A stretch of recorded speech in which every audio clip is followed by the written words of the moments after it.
ချစ်တငယ်ချင်းများအားလုံးပဲမင်္ဂလာပါဗျာ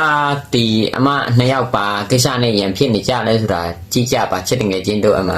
ဘာကိစ္စနဲ့ရန်ဖြစ်နေကြလဲပြီးရင်ကျွန်တော်ဆက်ပြောမယ်ဘယ်နှခါနေပြီလဲပြောမဟုတ်ဘူးနေနဲ့သူနဲ့ကြိုက်နေဟုတ်လား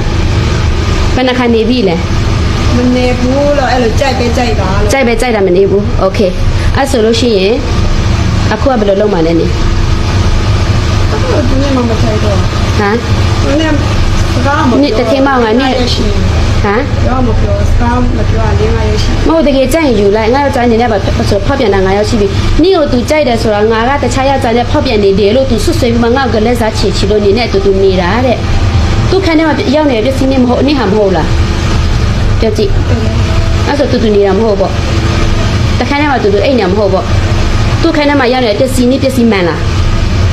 မှန်တယ်အတူတူအိတ်လားမအိတ်လားအမှန်တိုင်းပြောအိတ်တယ်ဟာပဲရှိရတယ်ဘာရှိရပြောဆက်မရှိအောင်အဲ့ဟွာကြတော့အဲ့မှာထားတာဘယ်ဟာသူပစ္စည်းလေမခိုက်ဘူးလဲလာသူပစ္စည်းရောဟိုနေဘာလို့သူကြိုက်လဲတော့ငါသိချင်တာငါတလောက်ကြည့်တော့ကလေးတွေတွေနဲ့လာနေမတွေ့ဘူးလားတွေ့ရမလားတွေ့ရလေကြိုက်တယ်ပေါ့သူများယောက်ျားကိုနေဟိုကြိုက်တဲ့လူပြိုတွေမရှိဘူးလားငါရှာပြရမလားဟမ်你们学不了咯？我们哪天起来你们学不了？你学没学标？对呀，那不得了。对呀，不得了，都可以别说你第二么嘞？那对呀，完了。哎，人家来多少钱了？你还啥钱了？多了不得了，你追来了。啊？你们学了可？俺老包了呢。你老包多了，没钱汤了，你们学不了俺熬弄松。地的，没嘛是地的，给你写地的，在的不？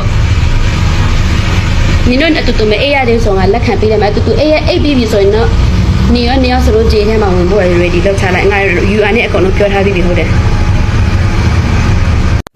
哦，လူတွေများမောတယ်နော်လေများကိစ္စနဲ့ရန်ဖြစ်ရတာနဲ့ကိုယ်အိမ်ထောင်ကိစ္စနဲ့လူများနဲ့ရန်ဖြစ်ရတာနဲ့လူတွေမျိုးမျိုးပဲနော်ခုခေတ်လူတွေကလည်းနော်လေများရှိကိုလည်းရှောက်တဲ့လူတွေလည်းရှိတယ်တချို့ကပြန်လဲကိုယ်မှာအိမ်ထောင်ရှိကိုချားများသားသမီးကိုလိုက်ပိုးတယ်ပြောရမယ်ဆိုတော့တချို့ပြန်လဲနော်ကိုအိမ်ကလူကိုယောက်ျားကိုမထိန်နိုင်မနဲ့လူများကိုတော့ပြောတယ်တော့ဆဲတယ်နော်ဒါပေမဲ့မှားလာတော့ကျွန်တော်ထင်တော့နှစ်ဖက်စလုံးမှားတယ်ပဲတချို့လူလည်းရှိတယ်သူပြောမဆိုသူနေတာအေးဆေးပဲချုပ်မင်းကလေးနော်အဲယောက်ျားလေးကအိမ်တောင်တယ်သူ့သွားလျှောက်လို့သူကမသိလို့လက်ခံပြီးမှနောက်ွယ်မှာဖြစ်တဲ့ပြဿနာရှိတယ်ချုပ်မင်းကလေးပြန်လဲအဲ့ဒီယောက်ျားလေးမှာအိမ်ထောင်ရှိတိနဲ့လျှောက်တာလေးရှိတယ်နော်လူတွေများမျိုးပဲနော်ဖြစ်နေကြတာတချို့ပြန်လဲကိုလူကိုမထဲဘူးလူများတော့ပြောတယ်ချုပ်လူပြန်လဲသူ့လူများရှိတိနဲ့ကိုသွားလျှောက်တယ်လူတွေခုခေတ်လူတွေကတော်လေးပြက်စီးနေကြနော်တွေ့ရတာစိတ်ပြက်စရာပဲဗျာ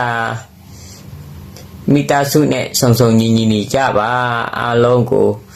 ကျေးဇူးတင်ပါတယ်ခင်ဗျာ